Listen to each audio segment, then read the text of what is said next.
What's up, everyone? Welcome to Tam Psych Advice. I'm Tamara, and today we're going to talk about something so interesting. We're going to talk about ENFJs with a push-pull response, and this might shed light if you're dating somebody who's an ENFJ and there's a little bit of confusion there.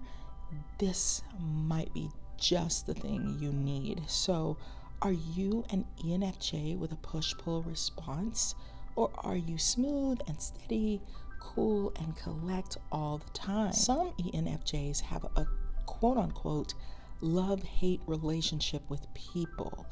They always love and have affection for people, but that doesn't mean they crave being around them all the time.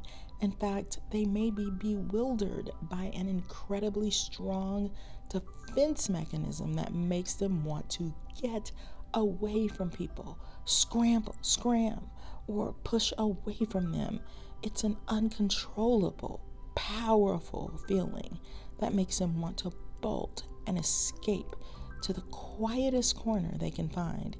It's like pouring yourself a cup of coffee, and even though it's your favorite drink, you can't drink what brims over. In fact, one cup altogether don't look so good. And so they must have time to retreat, remove some of the layers of clothing that just doesn't feel good on, so they can think again and not be loaded down with butterflies. As beautiful as they may be, it's too much. ENFJs generally have a huge tolerance for helping people figure out their problems and see patterns that they may not have noticed. But it's important for ENFJs to retreat and spend some time alone, even if they're super extroverted, so they can reload again, as they have very strong people energy that wants to be acknowledged and satisfied. In fact, if you're a push-pull type of ENFJ, studies show you may be more than your average run-of-the-mill ENFJ. You may have a fearful, avoidant attachment style. These ENFJs will pull people in while simultaneously pushing them away. This could be really confusing to anyone who's receiving this type of ENFJ love. Like in a dating situation, ENFJs can really pour it on thick, lavishing a person with lots of love and care and extra special attention until it becomes too much for the ENFJ.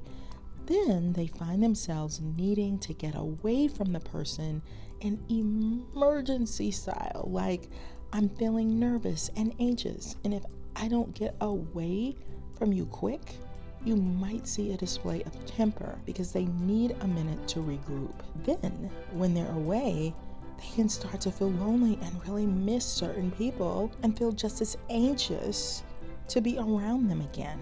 Maybe just plenty to satisfy you anymore, and you feel yourself having caffeine jitters. You can't drink what spills over the brim of the cup of coffee. It's not acceptable. It just won't fit in the cup.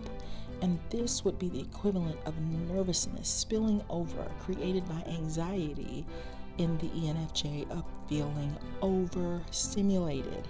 Because ENFJs are faced with a thing called FE, or extroverted feeling, they feel everything. They may even experience physical pain in regard to an overabundance of too many emotions seeping and exploding from their pores like a roller coaster of emotions.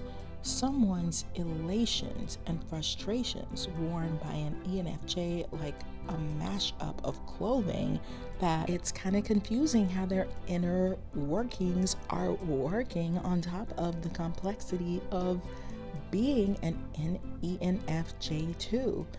They could even start to feel a little clingy when they are in that pull style, which they are painfully aware of and will try with all their might to regulate. Not all ENFJs are this way, but there is a group that is. They may be confused and feel guilty for this frustrating pattern of relating. When in a romantic relationship, these ENFJs will reenact each other's fears, wounds, and insecurities. They may feel threatened by different things and struggle to cope. They may feel trapped because they exacerbate the other person's insecurities with this push-pull pattern. Then with too much closeness, they'll want to distance themselves. The distance may also be because they're not totally being themselves, in that they may be trying to be perfect. It's okay to let the other person know, I'm a flawed human being. Please give me a little room to make some errors. This ENFJ will have to be committed to facing fears and working on insecurities to make the relationship work. The good thing is, ENFJs, even this push-pull attachment style type, are drawn to peace, harmony, and happiness, and will usually do anything necessary to grow and make a relationship work.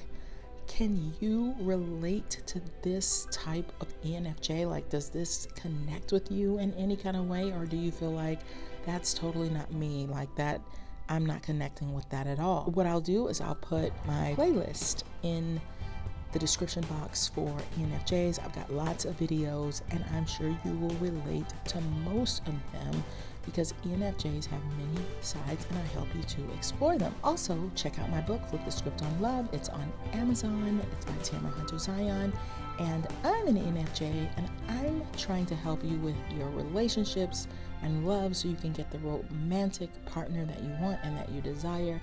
So I think you'll really enjoy it. But in the meantime, it's been lovely spending time with you, friends, and I'll see you on the next video. Bye.